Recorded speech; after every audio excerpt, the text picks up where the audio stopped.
आइए मित्रों, हमारे YouTube चैनल स्वाध्याय में आपका हार्दिक स्वागत, अभिनंदन। आज हम आपसे चर्चा करेंगे नामापराध वर्जन इस विषय पर। अगर आपने हमारे चैनल को लाइक और सब्सक्राइब नहीं किया है तो आपसे निवेदन है, कृपया चैनल को लाइक और सब्सक्राइब अवश्य करें। जिसने एक बार भी हरि के ये 2 अक्षर उच्चारण किए हैं, एक बार भी हरि नाम लिया है, उसने मोक्ष धाम में जाने के लिए कमर कसी है। कमर कसी से यह प्रयोजन है कि यात्रा 2 प्रकार की होती है। एक मनोविनोद के लिए सैर तमाशे को जाना, दूसरी विपक्ष के पराभव करने को युद्ध के लिए कूच करना। युद्ध के लिए कूच करने ही को कमर कसी जाती है। हरि 2 अक्षर उच्चारण करने वाले को कमर कसकर वीर भाव से विपक्षी विघ्न बाधाओं को दमन करना, इसी से यह कमर कसता है। मोक्ष पद बहुत दूर है, मार्ग में बहुत विघ्न बाधाएं हैं, प्रलोभन है, सबसे युद्ध करते जाना है, उनको हटाते जाना है। ये सत्य है कि जगन मंगल हरि नाम सूर्य अंधकार के समान असीम विघ्न बाधा पाप दुष्कृत को अपने उदय मात्र से विनाश कर देता है। परंतु एक और दुर्जय सेना है जिसे हटाने को बड़ी वीरता, बड़ा साहस और दृढ़ कर्म परायणता की आवश्यकता है।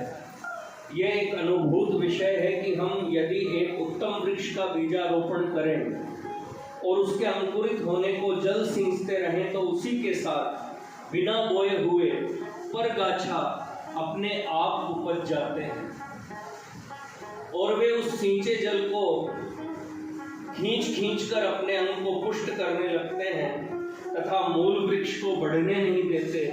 ये परगाछ बड़े वृक्षों के ही साथ उपजते हों, यही बात नहीं है। अल्पकाल मात्र स्थायी जो गेहूं, चने और धान के पौधों के भी साथ अपने आप उपज आते हैं। इनको जब तक खोदकर न फेंक दिया जाए तब तक मूल वृक्ष की पुष्टि नहीं होती। हम जब मोक्ष फल व श्री भगवत प्रेम फल की इच्छा से भक्ति कल्पलता के बीज हरि नाम को बोते हैं और उसे श्रवण कीर्तन जल से सींचने लगते हैं, तब उसमें भी कुछ परगाछा उपज आते हैं। उनको उखाड़कर फेंकने की बहुत आवश्यकता है। इन्हीं का नाम है अपराध। ये श्री हरि नाम को पुष्ट होकर सफल नहीं होने देते हैं, इससे इनको कहते हैं नामापराध। एक बार नामोच्चारण से शास्त्रानुसार जो फल होना चाहिए वह बार बार और बहुत काल तक नामोच्चारण से भी हमें नहीं मिलता है। इसका कारण क्या है? इसका कारण यही नामापराध। नामापराध ऐसे अज्ञान भाव से बन जाते हैं कि जो जान नहीं पड़ते। हम करते कुछ हैं पर हो जाते हैं नामापराध। अतः हम यहाँ नामापराधों का निर्देशन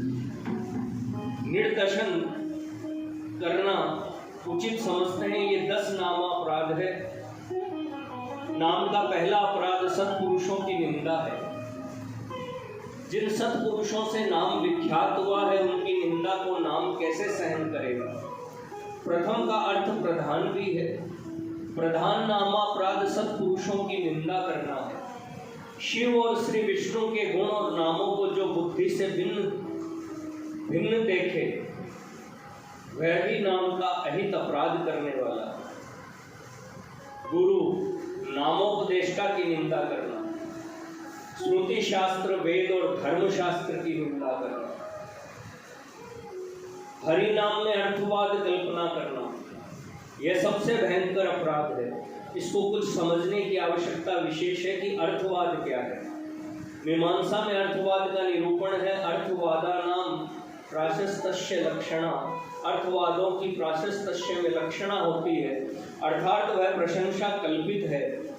जैसे रुद्र का नाम रुद्र क्यों है? जब वह उत्पन्न हुआ था तब उसने रुदन किया था। रुदन करने से उसका नाम हुआ रुद्र।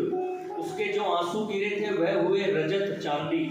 ये सर्वथा असंभव है कि आंसू चांदी बन जाए। या आंसुओं का चांदी होना है अर्थवाद। आंसू चांदी बने या न बने इसका प्रयोजन कुछ और है। अतो वरहिषि रजितम न देयम।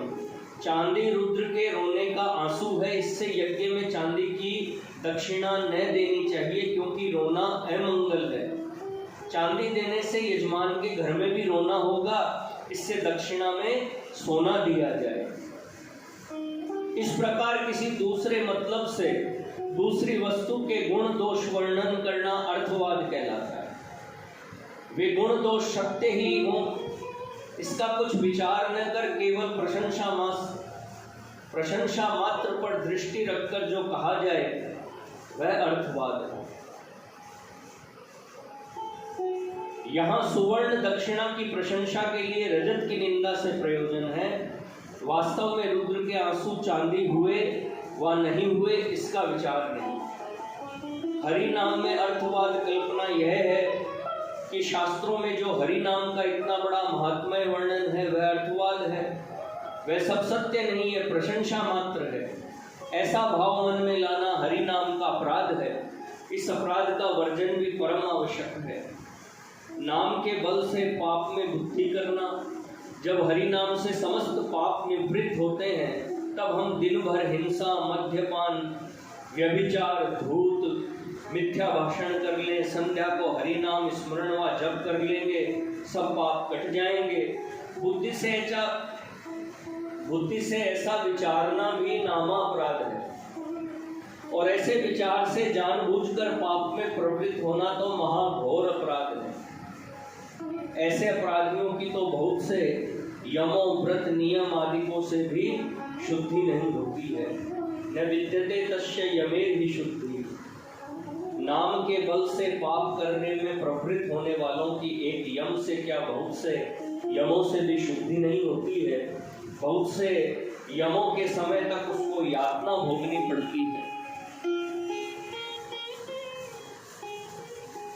धर्म, व्रत, दान, होम आदि के शुभ कर्मों के समान नाम स्मरण भी एक शुभ कर्म है। ऐसा साम्य ज्ञान यानी भगवान नाम को धर्म, व्रत आदि के बराबर समझना भी नामापराध है। विमुख और अश्रद्धावान लोगों के सुनते नाम का उपदेश करना भी नामापराध है। नाम महात्म्य सुनने पर भी नाम में प्रीत न होना भी नामापराध है। अहमता, ममता को ही परम पुरुषार्थ मानकर उसी में रहना और नाम परायण न होना, यह भी नामापराध है। इन 10 नामापराधों का वर्जन कर नाम का जप, स्मरण, कीर्तन करने से शास्त्रोक्त नाम की महिमा प्रत्यक्ष होती है और पूर्ण फल प्राप्त होता है। यहाँ जप, स्मरण और कीर्तन का भेद भी जान लेना चाहिए। माला आदि के द्वारा संख्या पूर्वक नाम रटना जप है। जीव और ओष्ठ चले व न चले, मन मन में नाम रटना स्मरण है। बिना संख्या उच्च स्वर से नाम रटना कीर्तन है। कीर्तन में यदि राग, ताल, स्वर और वाद्य भी साथ मिल जाएं, तो चाहे अकेले चाहे बहुत से मिलकर उच्च स्वर से नाम रटना संकीर्तन हो जाता है। जप और स्मरण से कीर्तन की प्रधानता इसलिए है कि जप में संख्या रखने पर ही मन की प्रवृत्ति सूक्ष्म रूप से अधिक रहती है। स्मरण से अपना ही मंगल होता है, परंतु कीर्तन से अपना और अन्य जनों का भी मंगल होता है। क्योंकि जो लोग अपने कार्यों में व्यस्त हैं, स्वयं नाम स्मरण कीर्तन नहीं कर सकते, उनके भी कान में नाम की ध्वनि पड़ जाती है।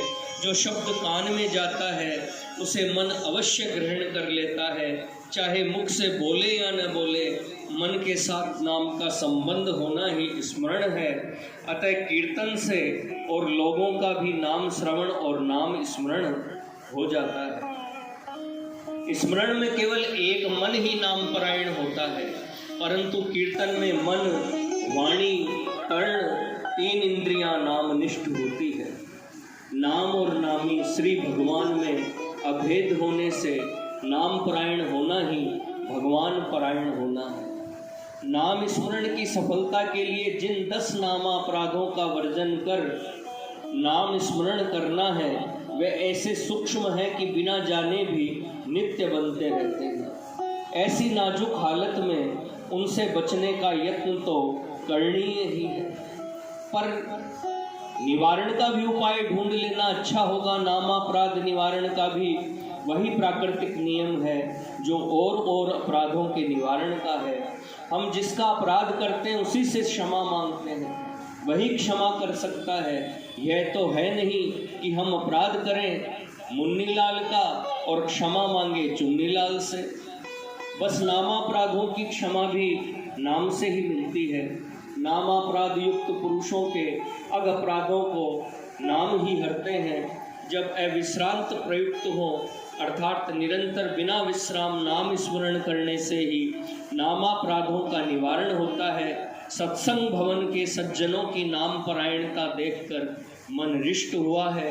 अतः इन नामापराधों का संक्षेप से निरूपण किया है, जिससे नाम परायण सज्जन नामापराधों को जानकर यथासाध्य उनसे बचते रहें और श्री हरि नाम के अपरिमित महात्म्य का लाभ प्राप्त करें। जयति जगन मंगलम हरेर नाम। मित्रों, यह थी नामापराध वर्जन विषय पर संक्षिप्त ज्ञान चर्चा। अगर आपको हमारा चैनल पसंद आए तो इसे लाइक और सब्सक्राइब अवश्य करें। धन्यवाद।